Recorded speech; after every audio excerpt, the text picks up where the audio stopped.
Into, and let's get right to the first part of this. Adam, how did this all come together, and what does it mean for the Giants draft at number 3 now?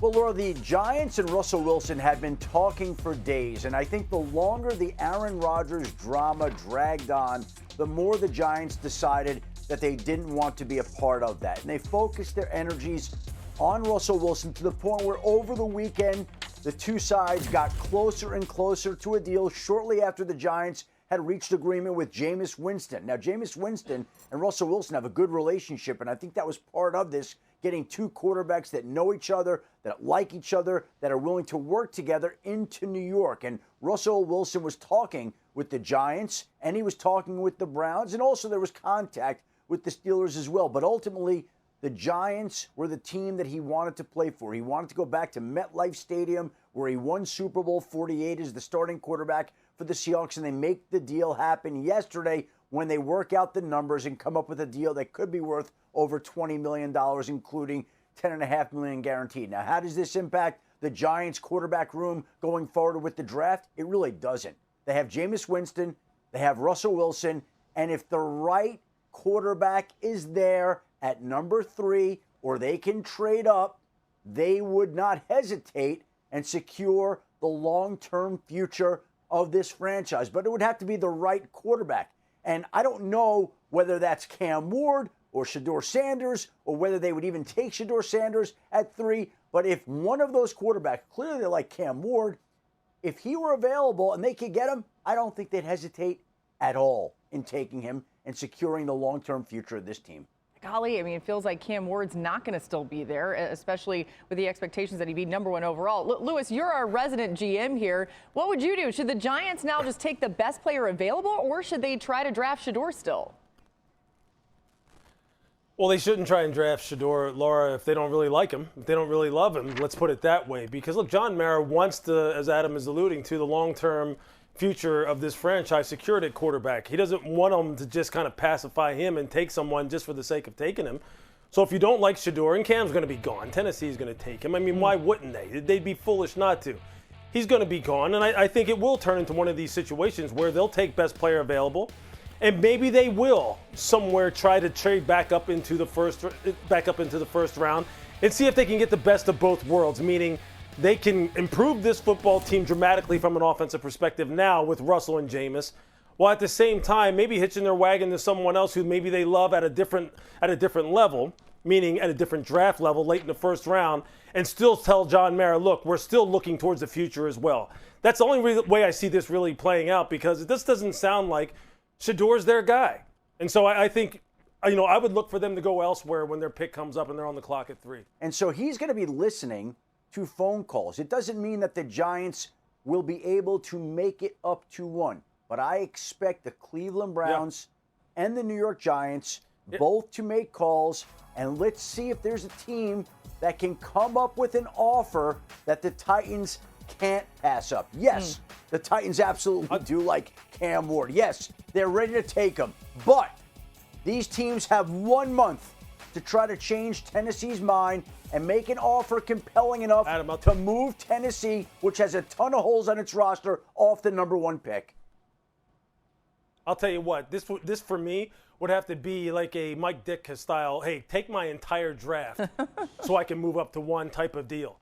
Because based upon what I saw in terms of Brian Callahan down there in Miami just two days ago, and talking to Mike Borgonzi on the sideline, as Cam was throwing, or actually before he threw, to me it sounds like, look, they have kind of really zeroed in on him. And look, maybe they do take some calls from other people. Maybe some teams are that desperate where they say, hey, look, Cam is a guy who we will basically give you anything for in order to get up into that position. But for me, it would have to be, like I'm telling you, it'd have to be, well, just give me your entire draft, and I'll let you go ahead up here. Because why would I pass on, especially after the performance that young man put on? There's just no way I would pass on him from Tennessee. There's no way. Yeah, a lot to unpack here, guys. Let's go back to the Giants for a second. This is a team that, by all accounts, wanted to trade up last year for Drake May and couldn't. So I'm not surprised to hear they would like to be aggressive again this year to maybe go up and get Cam Ward. I'm with Lou. I don't know that Tennessee is willing to move out of that spot. It would probably take a lot to do it. But let's go back to the Giants, because let's not forget, they went all in on Daniel Jones last year. We're not exactly talking about Bill Walsh in the way that they've evaluated the quarterback situation for the football Giants. This has been Daniel Jones over Saquon Barkley. That's the way they wanted to build this team. Now they're on the brink of being fired if they don't get this right. So I think there is a lot of pressure for the Giants to where if Cam Ward can be attained via a trade up, you have to at least go down that road. But I feel like this is a contingency plan for the fact that maybe Shedeur Sanders goes number 2 overall to the Cleveland Browns. And you could be, just like last year, sitting there on the board with all the quarterbacks that you fancied off the board because you couldn't move up. So whereas last year they couldn't really secure the back end of the quarterback room to say, okay, the quarterbacks went 1, 2, 3. We can't draft one. We'll take Malik Neighbors. And we could have the conversation that they should have taken Bo Nix or J.J. McCarthy or Michael Penix, who all went in the top 15. But to me, guys, this does feel like a team that's saying, just in case we don't want to get stuck in the corner again, looking at all the teams drafting a quarterback, now we've got a veteran and someone that we could probably win 7, 8 games with, given the current state of this roster. Adam, I saw you shaking your head no. Well, my read on this is I don't believe right now, and again, a month ago I thought that Cleveland was going to be in the quarterback market, but I think that they were going to be there because they like Cam Ward. I don't know that they would go Shedeur at 2. So, which is why we're back to the point of what we do know. The Titans, to Lou's point, absolutely love Cam Ward. I think the Browns do too. I think the Giants like him too. So I think we're going to have a situation here over the next month where the Titans are planning, to stay right where they are and take Cam Ward. That's the plan. Now it's up to one of these other teams, 2, Cleveland, 3, the Giants, maybe even 9 in New Orleans, to make some kind of offer that's compelling enough to move the Titans off the pick, which is not going to be easy to do, which is not what I expect to happen. But let's see how aggressive some team gets and how badly one of these other team wants Cam Ward, who certainly looks like right now he is destined to be the number 1 pick, likely to Tennessee, but we got a lot of time to go and a lot of calls to get through.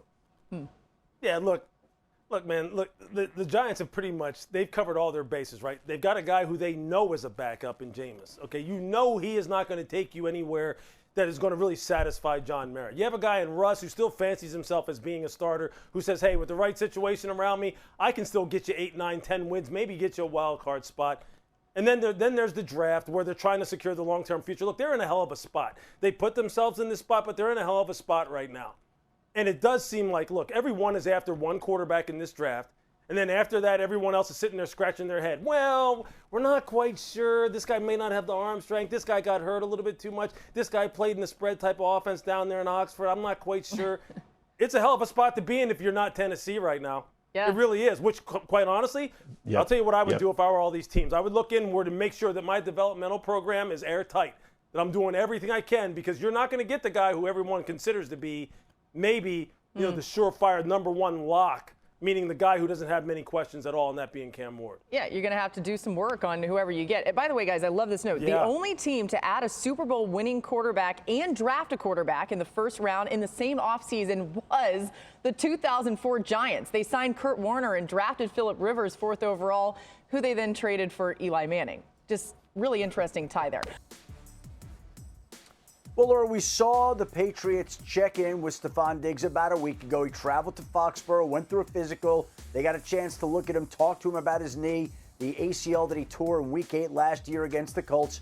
And after that visit, I think there was contact with some other teams. I think the Broncos checked in. I think the Jaguars checked in. I think other teams were just checking in. But the Patriots certainly seemed to want Diggs to the most, to the point where they wound up offering him a 3-year, $69 million contract with $26 million guaranteed. New England got the number 1 wide receiver it desperately needed to match with Drake May, who they took with the 3rd overall pick in last year's draft. And now they've added Stefon Diggs, and they've added Mac Hollins, and they've added some wide receivers to go along with Drake May. But I don't think that precludes them in any way, shape, or form from getting more receiving help in this draft at the right spot, at the right time, if there are players that they like. They have leftover players from last year. They have some wide receiver depth now that they didn't have, but I still think that this will be a team that looks to add even more wide receivers on draft weekend. Yeah, I think obviously Mike Vrabel and Josh McDaniels, offensive coordinator up there, are really relying on the medical department in New England to say, hey, look, Stefon will be a meaningful contributor at some point in the 25 season. And number two, it's going to be incumbent upon Josh McDaniels himself to make sure that, look, you have a second-year quarterback. You have a second-year quarterback who we're trying to organically grow now in his second offense, in a new offense. And I think within that offense, you have to make sure that his development stays on the right path, and it's not just, hey, where's Stefon Diggs? Let's just get the ball to Stefon Diggs every week when he ultimately does get out there on the field. So I think there's a balancing act to go along with Steph, even though he is uber talented. There's no question about them when he's healthy. And number three, I think for New England, this is BPA all the way for this football team. This is a best player available scenario for them, regardless of anything that really has happened with them this offseason, because this is a team that we all know they've loaded up on the defensive side in free agency, and they did a hell of a job with it. They need to continue to fortify the offensive line. They need more playmakers. They continue to need to stockpile players on the perimeter, and I think that's what you ultimately will wind up seeing them do when it comes time for them to go ahead and pick. Yeah, this is a Travis Hunter team if he's on the board, right? Because they could still use that help at wide receiver. They could use that help at corner. He does both. So he can check off two needs at least to some degree. How great would it be for Mike Vrabel, though, if Abdul Carter from Penn State, my number one player in this draft, somehow makes it to pick number 4, where you could pair him with Harold Landry, who you brought in from Tennessee. And now you have this pass rush in a division where you have to play against Josh Allen twice a year. And everybody's trying to get over the hump that is the Buffalo Bills. Adam's probably telling me it's never going to happen. But if Abdul Carter is there at 4, that is a dream scenario for Mike Vrabel. Yeah, Matt, it's not going to happen. Abdul Carter's going to go before the New England Patriots pick at 4. It'd be an upset right now if Abdul Carter made his way to number 4. I would handicap Abdul Carter right now as the likely pick at number 2. Today, we reserve the right to change our mind. A lot of things change, but the way this is shaking out to me, fluid, it looks like he's tracking to be a Brown, and let's see how it plays out. All right, so that means this is just today on March 26th. We've got number 1 overall Cam Ward to the Titans. Number 2, we've got Abdul Carter going to the Browns. Yeah. Number 3, the Giants. Lock it in. Are they Shedeur, Adam? Are we going to say that yet? Laura, that to me becomes the most intriguing question now. And I really don't know whether they like Shedeur enough to pick him at number 3 and go in that direction, or go take a guy like Travis Hunter at that spot. I really don't know the answer to that. I feel quite comfortable in saying Cam Ward is going to go number 1. The Titans plan to hold that pick, but I do expect them to take calls and listen. And then Cleveland, if it can't come up to number 1, and I think Cleveland will call to try to get up to number 1, then I think Cleveland would sit there, and I don't think it would be a quarterback at 2. And then the Giants would be on the clock with a franchise-altering decision to make.